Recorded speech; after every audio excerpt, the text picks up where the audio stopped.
Battle to the heavens की सोसम्स video के अंदर एक बार फिर से आपका स्वागत है। तो इस वीडियो के अंदर इस आर्क की सबसे मेन और लास्ट बैटल होने वाली है, जिसके अंदर जो अपने जियाओयान वो भिड़ेगा उन क्लैन के चीफ उनमें सेंग से। तो चलो आज बकवास न करते हुए वीडियो करते हैं शुरू। तो जैसा कि हमने इसके पिछले पार्ट के एंड में देखा था कि जो अपने एंसेस्टर ज़ियाओचेन होते हैं वो अपना सबसे पावरफुल अटैक बुड्ढे हनुमो के ऊपर दे मारते हैं, और इस अटैक का नाम होता है universe skirt savouring the universe. और जैसे एंसेस्टर ज़ियाओचेन ने इस अटैक का यूज किया था, उनके बड़े से कुल्हाड़ी में से एक मोटी सी ब्लड रेड लाइन शूट हुई थी। वेल अब आगे क्या होने वाला है चलो जानते हैं इस वीडियो के अंदर। तो वीडियो की स्टार्टिंग में हम देखते हैं बुड्ढे हनुमो को, जो कि अभी अपने सोल का स्टोर को निकल चुका था। अभी जो बुड्ढा हनुमो होता है वो अपने मुंह खोलते हैं और उसके मुंह के अंदर से एक दिल को दहला देने वाली वेल की आवाज बाहर आती है। At the same time nature की जो सारी एनर्जी होती है वो बुड्ढे हनुमो के मुंह के सामने इकट्ठा होने लगती है, जिसके बाद ये ट्रांसफॉर्म हो गई थी एक बहुत बड़े विस्क के खून के गोले में। और जैसे ये अपेयर होता है तो सभी के सामने ये विस्कस ब्लड बॉल आगे की तरफ शूट हो जाती है। इसके बाद सीधा जाके एक बैंग साउंड के साथ आसमान की उस ब्लडी लाइन से टकरा गई थी। और जैसे ये दोनों पावरफुल अटैक आपस में टकराते हैं तुरंत एक पावरफुल ब्लड लाइट फैलती है, और इस लाइट ने पूरे के पूरे माउंटेन रेंज को डीप रेड रिंग से ढक लिया होता है। और अभी आसपास में जो एक्सपर्ट्स मौजूद होते हैं उन सभी के जो इमोशंस थे वो काफी वायलेंट हो चुके थे, और अभी इन सभी की आंखें एकदम खून की तरह लाल हो चुकी थी। लेकिन अच्छी बात ये होती है कि यहाँ पे इकट्ठा होने वाले से लोग काफी ज्यादा पावरफुल थे। इसी वजह से भले उनके इमोशंस कितने भी वायलेंट क्यों ना हो रहे हो, लेकिन ये अपनी स्ट्रेंथ का यूज करके अपनी बॉडी को प्रोटेक्ट करते रहते हैं। और अभी फॉलन माउंटेन के ऊपर मौजूद ज़ियाओयान की टोली लगातार आसमान में मौजूद उस ब्लडी लाइट को स्कैन करती रहती है। और भले ये सभी लोग अभी उस ब्लडी बॉल से काफी दूरी पे मौजूद हो, लेकिन फिर भी ये लोग उस ब्लडी बॉल के अंदर की फ्राइटनिंग एनर्जी को सेंस कर पा रहे थे। और अगर ये एनर्जी इस जगह फैल जाती तो फिर फॉलन माउंटेन का आधा एरिया एकदम मिट्टी मिल जाएगा। ज़ियाओयान बड़बड़ाते हुए कहते हैं एंसेस्टर ज़ियाओचेन कहाँ गई है। कहती जो ज़ियाओयान होते हैं अपने सामने के और भी बड़े एरिया को स्कैन करने लगता है। लेकिन जैसे ज़ियाओयान स्कैन करना शुरू करते हैं तभी आसमान की उस बड़ी सी ब्लड लाइट में से दो इंसान उड़ते हुए बाहर आते हैं। और ये जो दोनों ही लोग उस लाइट से बाहर आए थे तुरंत ही अलग अलग माउंटेन से जाकर टकरा गए थे, और ये दोनों अपने साथ ऐसी फ्राइटनिंग फोर्स को लेकर आते हैं कि वो दोनों ही पहाड़ एकदम कोलैप्स हो चुके थे। और इस सीन को देख के वापस जितने भी लोग मौजूद होते हैं वो सभी शॉक्ड हो जाते हैं। लेकिन इससे पहले कि इनमें से कोई कुछ बोल पाता अभी वो जो दोनों इंसान माउंटेन से टकराए थे वो वापस से आसमान में अपीयर हो जाते हैं। लेकिन अभी इन दोनों की हालत इतनी ज्यादा खराब होती है कि ये अपनी बॉडी को भी नहीं संभाल पा रहे होते, और वही इन दोनों की बॉडी को खून ने इस तरह से रंग रखा होता है जैसे कि दोनों खून की होली खेल के आए हो। और इसी वजह से दोनों देखने में तो काफी मिजरेबल लग रहे होते हैं। और इन दोनों मिजरेबल लोगों को देख के जो दोनों ही पार्टीज होते हैं वो एकदम शौक में चली जाती है। और क्लियरली किसी ने भी एक्सपेक्ट नहीं किया था कि ये दोनों इतने रूथलेस तरीके से फाइट करेंगे। तभी ज़ियाओयान चिल्लाते हैं एंसेस्टर ज़ियाओचेन, और वहीं हुनमे सेंग चिल्लाते हैं एल्डर हनुमो। ये सुनकर जो एंसेस्टर ज़ियाओचेन होते हैं अपने मुंह से खून का पोंछते हैं, और तुरंत ही उनका ध्यान जाता है बुड्ढे हनुमो के ऊपर। और जब वो बुड्ढे हनुमो को देखते हैं तो उनकी जो आंखें थी और भी गंभीर हो चुकी थी, और उनकी actual strength 5 star intermediate level की है। और वो पिछला अटैक जो कि एक 5 स्टार एडवांस लेवल का था वो उसे बार बार अनलिस्ट नहीं कर सकते। लेकिन अभी रिग्रेट करने वाली चीज ये होती है कि जो बुड्ढा हनुमो है वो खुद एक बहुत रूथलेस इंसान है। उसने उस सोल कर्स स्टोर को निकलने के बाद अपनी जान को बचा लिया, और भले उस सोल कर्स स्टोर को निकलने के बाद उसकी स्ट्रेंथ थोड़ी बढ़ गई हो, लेकिन उसकी वजह से जो उसकी बॉडी के अंदर इंजरीज रह जाएगी वो भी बहुत सीरियस होने वाली है। और इसी वजह से इस बुड्ढे को आने वाले 40 से 50 सालों में अपनी स्ट्रेंथ को बढ़ाने में बहुत ही डिफिकल्टी होने वाली है, क्योंकि वो सोल कर्स स्टोर बुड्ढे की दूरी को लगातार निकलता रहेगा। तभी जो एंसेस्टर ज़ियाओचेन होते हैं वो अपनी वीक बॉडी को जैसे करके संभालते हुए ज़ियाओयान की साइड में अपीयर होते हैं। और अभी एंसेस्टर ज़ियाओचेन और बुड्ढे हनुमो दोनों में से किसी के पास इतनी स्ट्रेंथ नहीं होती कि वो इस फाइट को कंटिन्यू कर सके।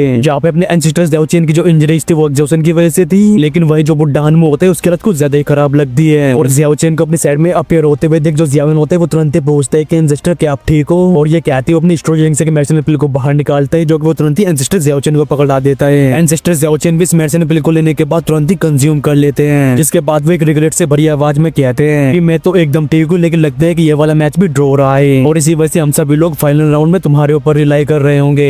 एक और ड्रॉ एंसेस्टर ज़ियाओचेन के इन शब्दों को सुन के मास्टर याओलो और सभी लोग काफी कड़वाहट फील कर रहे होते हैं। और अब दोनों ही पार्टीज के दोनों ही मैचेस का एंड रिजल्ट रहा है ड्रॉ, और इसी वजह से जो अब सबसे बड़ी रिस्पॉन्सिबिलिटी वो खुद ज़ियाओयान के ऊपर है। ज़ियाओयान कहता है कि ठीक है अब आखिरी मैच को आप सभी लोग मेरे ऊपर छोड़ दो। जैसे ज़ियाओयान ये कहता है तो सीन शिफ्ट होता है होल ऑफ सोल की टोली की तरफ, और इस टाइम पे जो हुनमे सेंग होते हैं उसकी भैंस से उड़ चुकी थी। वो कहता है कि उन क्लैन के एल्डर्स इस बार आप सभी लोग काफी एरोगेंट बिहेव कर रहे थे, और क्लियरली यहाँ पे बुड्ढे हनुमो के रिजल्ट से जो हुनमे सेंग होता है वो काफी डिससेटिस्फाई फील कर रहा था। और हुनमे सेंग के कड़वे शब्दों को सुनने के बाद जो बुड्ढा हनुमो होता है वो गुस्से से पगला जाता है और कहता है कि अगले राउंड में तो क्यों नहीं ट्राई करता। और इस टाइम पे बुड्ढा वैसे भी गुस्से से भरा हुआ था क्योंकि वो इस मैच को जीत ही नहीं पाया, बल्कि उसने अपने सोल कर्स स्टोर को भी खो दिया। और इसी वजह से जब उसकी बॉडी के अंदर हिडन इंजरीज रह गई है वो आगे जाके हनुमो का काफी बड़ा सरदर्द बनने वाली है। बुड्ढा हनुमो चिल्लाते हुए कहता है कि मैंने तुम लोगों से पहले ही कहा था कि हमें इसका इमेंशन अलायंस के साथ एक ऑल आउट वॉर शुरू करनी चाहिए, लेकिन फिर भी तुम सभी लोगों टॉप एक्सपर्ट वाली फाइट शुरू करनी थी, और इसी वजह से अब तुम लोगों लोहे के चने चबाने पड़ रहे हैं। मैं भी देखता हूँ अगर तुम ये लास्ट मैच हार जाते हो तो फिर तुम लोगों को क्लैन के अंदर कैसी पनिशमेंट मिलने वाली है। सुन के उनमें से हल्की आवाज में कहता है कि हमारी हुन क्लैन के लिए होल ऑफ सोल का जो एग्जिस्टेंस है वो काफी जरूरी है, और इसी वजह से भी इसका इमेंशन लाइन से ऑल आउट बैटल शुरू करना सही नहीं है। और अगर तुम सच में ऑल आउट बैटल शुरू करना चाहते हो तो जैसे हमारे ये प्लान्स खत्म होते हैं तो नेचुरली तुम्हें ये मौका जरूर मिलेगा। अभी हमारा ध्यान जाते हैं बुड्ढे हुन चियानमू के ऊपर, जिसकी आंखें भी जियाओन के ऊपर गड़ी होती है। हुन चियानमू चिल्लाते हुए कहते हैं कि तुम दोनों अपनी बकवास बंद करो और उनमें से तुम अपने आप को रेडी करोगे कि तुम्हारा अगला मैच होने वाला है जियाओन के साथ, और अब तुम दोनों के बीच का ये मैच डिसाइड करने वाला है कि इस वॉर का विनर कौन होगा। ये सुन के बुड्ढा हनमू कहता है कि वो लड़का काफी चालाक खोपड़ी और ऊपर से उसके पास प्योर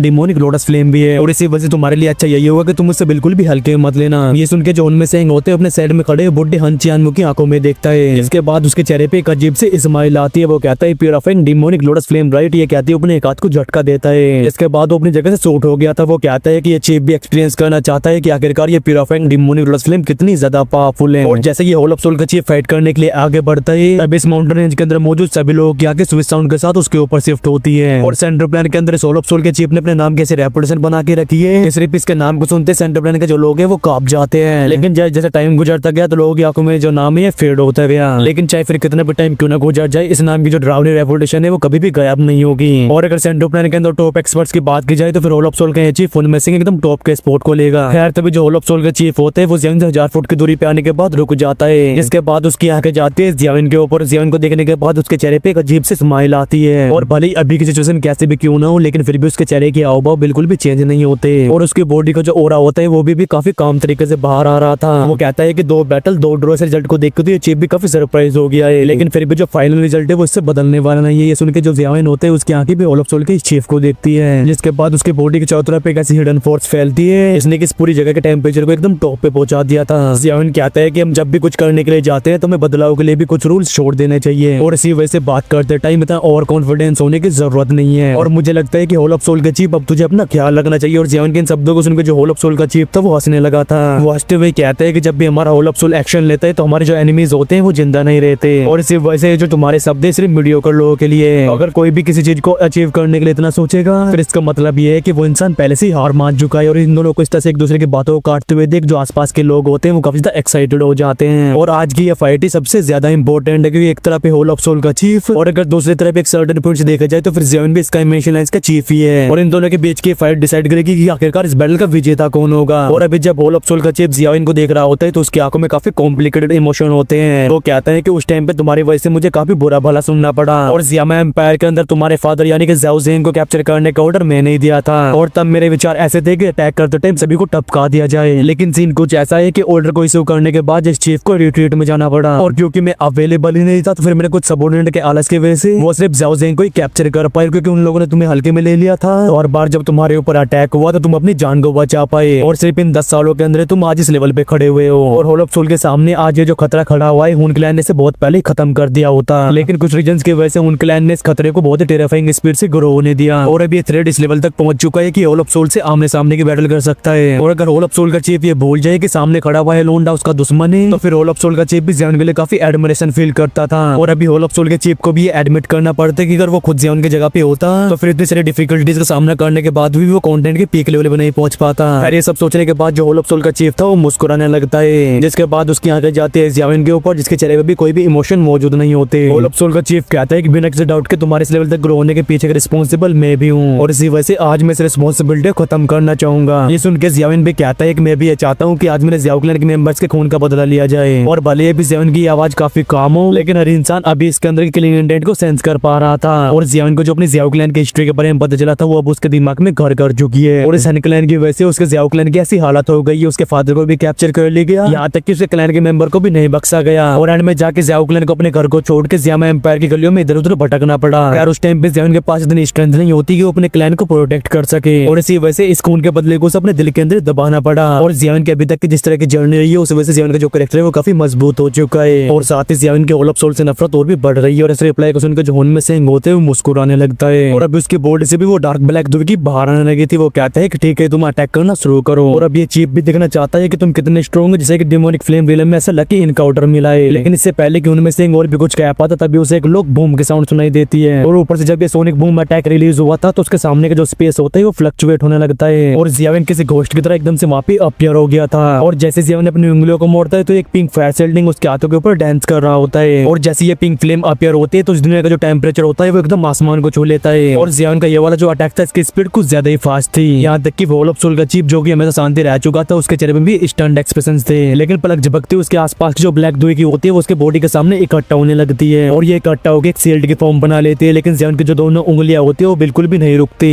वो तुरंत ही अपनी उंगलियों को उस ब्लैक शील्ड की तरफ प्रेस कर देता है और पलक झपकती पिंक फ्लेम की वजह से वो जो शील्ड थी वो पिघल जाती है। और ऐसा करने के बाद जियान की जो उंगलियां होती है वो लाइटनिंग स्पीड से उनमें सेंग की आंखों को टारगेट करती है। और जियान के इस विशेष अटैक को देख के जो होल ऑफ सोल का चीफ होता है वो हल्का सा कोल्ड नोट करता है, लेकिन उसकी बॉडी बिल्कुल भी नहीं हिलती, बल्कि उसका जो हाथ होता है वो जियान की छाती की तरफ बढ़ता है। और क्लियरली यहाँ पे उनमें सेंग अपनी आंखों के बदले जियान को सीरियसली इंजर्ड करना चाहता था। और इस अटैक को देख के तो जियान भी हंसने लगता है और कहता है ची होल ऑफ सोल के चीफ तेरी स्कीम काफी अच्छी है। और ये कहने के बाद भी जियान की जो उंगलियां होती है वो नहीं रुकती, बल्कि उसने अपने हाथों को नीचे करके अपनी दोनों उंगली को उनमें सेंग के पाम अटैक में प्रेस कर दिया था। अभी जियान की वो पिंक फ्लेम राइज होती है। एट द सेम टाइम उनमें सेंग के हाथ के ऊपर वो जो ब्लैक दुई की मौज होती है वो तुरंत ही मेल्ट हो जाती है। और प्यूरिफाइंग डिमोनिक लोटस फ्लेम जैसे रौबदार तरीके से अपने दुई को मेल्ट करते हुए देख जो होल ऑफ सोल का चीफ होता है उसकी भैंस उड़ जाती है। एट द सेम टाइम उसकी बॉडी हल्की से ट्रेम्बल होती है, जिसके बाद आसमान में कई आफ्टर इमेजेस दिखाई देती है। वो थोड़ा सा ऊपर आ गया था और ऊपर आने के बाद जब वो अपने हाथ को देखते हैं तो उसके चेहरे के हाव काफी डार्क और गंभीर होते हैं। और अभी उसके हाथ में आधे आधे फुट बड़े स्कार्स मौजूद थे, लेकिन उनमें कोई खून मौजूद नहीं होता, क्योंकि प्यूरिफाइंग डिमोनिक लोटस फ्लेम जिस लेवल की हीट को रेडिएट करती है उसने होल ऑफ सोल के चीफ को खून को तो छोड़ो बल्कि उसकी नसों को भी जला के राख बना दिया था। जिस पल ये फाइट शुरू हुई हनमे सिंह तुरंत ही इंजर्ड हो गया। और भले ये इंजरी सीरियस ना हो लेकिन फिर भी ये देखने में काफी गंदी लगती है। उनमें सिंह कहता है कि सच में ये प्यूरिफाइंग डिमोनिक लोटस फ्लेम अपने नाम की एकदम वर्दी है। और अभी के सीन को देख कैसे लग रहा होता है जैसे कि दोनों एक्सपर्ट क्लोज रेंज में फाइट करना चाहते हो। और ऊपर से इनकी जो स्पीड होती है वो किसी भूत की तरह होती है, एक पल के अंदर ही क्लैश होकर वापस पीछे हट जाते हैं। और अगर यहाँ पे मौजूद शार्प आई सेट वाले एक्सपर्ट्स को छोड़ दिया जाए तो फिर बाकी एक्सपर्ट जो कि इस सीन को देखते हैं उन सभी की आंखें एकदम चकाचौंध हो चुकी थी। और इस फाइट ने इन सभी लोगों को भी शॉक कर दिया होता है। खैर तभी जो जियान होता है अपने सर को ऊपर उठाता है और उसकी आंखें देखती है होल ऑफ सोल के चीफ को, लेकिन वो फालतू में बकवास नहीं करता।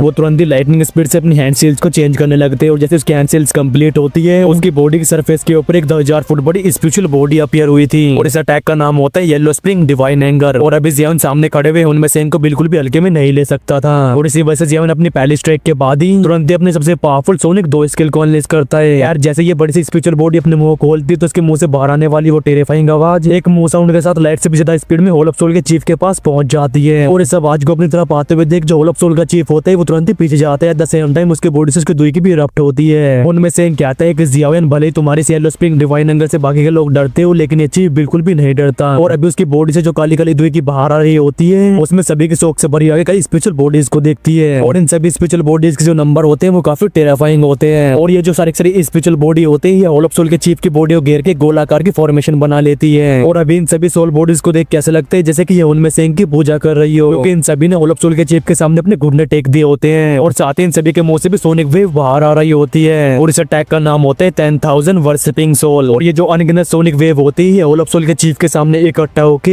एक शार्प पैरों में ट्रांसफॉर्म हो जाती है। लेकिन इसी मोमेंट में उनका जो येलो स्प्रिंग डिवाइन एंगर होता है वो उससे जाके कोलाइड हो जाता है। और जैसे ये दोनों टेरिफाइंग स्पिरिचुअल वेव आपस में टकराती है तो तुरंत ये जो पूरी माउंटेन वैली होती है ये कांप जाती है। और ऐसे स्पिरिचुअल फ्लक्चुएशन के सामने तो कई एक्सपर्ट्स के चेहरे के रंग भी जा चुके थे। और इसी वजह से सभी लोग खून की पिचकारियां मारते हुए अपने शॉक्ड चेहरे के साथ तुरंत ही पीछे उड़ जाते हैं। और भले ये लोग जियान और उनमें सिंह से काफी दूरी पे मौजूद हो लेकिन फिर भी टेरिफाइंग स्पिरिचुअल वेव ने इनकी ऐसी हालत कर दी है। और ये दोनों ही सोनिक वेव आपस में टकराने के बाद पूरे आसमान में फैल चुकी थी। और अभी उनमें सिंह की बॉडी के चारों तरफ जो सोल बॉडीज होती हैं वो एक के बाद एक एक्सप्लोड होना शुरू हो जाती है। और एंड में जो बची हुई रह गई थी वो एक साथ ही एक्सप्लोड हो गई थी। लेकिन उनमें सिंह के लिए अच्छी बात ये होती है कि इन सबके बीच में उसकी बॉडी बची रही थी और इसी वजह से उसे कुछ खास डैमेज का सामना नहीं करना पड़ता। और जब जियान का ये अटैक उनमें सिंह को कोई भी डैमेज नहीं पहुंचा पाता तो जियान का जो चेहरा होता है वो काफी ज्यादा सीरियस हो जाता है, क्योंकि उसने पहली बार देखा था इस दुनिया में कोई ऐसा स्पिरिचुअल अटैक भी मौजूद है जो कि इसकी येलो स्प्रिंग डिवाइन एंगर से कंपेयर कर सके। इस उनमें सिंह के पास सच में काफी नॉलेज है और ऊपर से इसके सोल भी जियान की तरह परफेक्ट हेवल स्टेट में पहुंच चुकी है। और इसी वजह से ये दोनों अभी एकदम बराबरी पे होते हैं। लेकिन इस अटैक के बाद जियान ने देखा था कि जो होल ऑफ सोल के चीफ की स्ट्रेंथ है वो एक्चुअली में 5 स्टार दोशेंग के इंटरमीडिएट लेवल पे पहुंच चुकी है, यानी कि पिछले 2 सालों में उसकी स्ट्रेंथ बढ़ चुकी है। यार येलो स्प्रिंग डिवाइन एंगर का जो आखिरी फैक्टर रह गया था उसे होल ऑफ सोल का चीफ ऐसे रैंडम तरीके से डिस्ट्रॉय कर देता है। वो कहता है जियान भले तुम्हारी जो स्पिरिचुअल स्ट्रेंथ है वो काफी पावरफुल है लेकिन अगर तुम्हें ये लगता है कि तुम इसका इस्तेमाल करके मुझे हरा सकते हो तो तुम अपने आप को ज्यादा बड़ी तोप समझ रहे हो। और भले ये भी जियान की आंखें भी होल ऑफ सोल के चीफ को ही देख रही हो लेकिन वो फालतू में कोई भी बकवास नहीं करता। जैसे ही वो अपने मुंह खोलते हैं तुरंत ही पिंक फ्लेम बाहर आती है और जैसे ये पिंक फ्लेम अपीयर होती है तो इस पहाड़ के ऊपर जो पेड़ होते हैं वो तुरंत एक पप साउंड के साथ सभी के सोडाओं के सामने अपने आप ही जलने लगते हैं। और ये 1-2 सेकंड के अंदर जल के राख हो गए थे। और जियान की खोपड़ी के ऊपर फ्लोट होते हुए पिंक फ्लेम को देख के जो उनमें सिंह होता है उसके आगे काफी नैरो हो जाते हैं। और फाइनली इस मोमेंट पे उसके चेहरे के जो हाव भाव होते हैं वो काफी गंभीर हो चुके थे, क्योंकि अगर प्यूरिफाइंग डिमोनिक लोटस फ्लेम जैसी भयानक फ्लेम उसकी बॉडी के अंदर किसी भी तरह से एंटर कर जाती है तो फिर उनमें सिंह को काफी हैवी इंजरीज का सामना करना पड़ेगा। वेल इसी के साथ हमारा ये वाला जो पार्ट है यहीं पे खत्म होता है। और चिंता मत करो भाई, क्योंकि ये वाला जो फाइट है ये 3-4 पार्ट और चलने वाली है, क्योंकि भाई ये जो बैटल है ये कुछ ज्यादा ही टेरिफाइंग है यार। इसके नेक्स्ट पार्ट में आप सभी लोगों को ज़ियोन के एंग्री बुद्धा इनकार्नेशन लोटस का टेरिफाइंग पावर देखने को मिलेगा। तो इसके नेक्स्ट पार्ट के लिए जल्दी से वीडियो कर दो लाइक, और जो लोग भी चैनल पे नए आए हैं वो चैनल को सब्सक्राइब करके बेल आइकन को प्रेस कर सकते हैं। चलो यार इस वीडियो करते हैं यहीं पे एंड में मिलता हूँ आपसे नेक्स्ट वीडियो में। Till take care and bye bye and love you all guys. बोलो महादेव महादेव।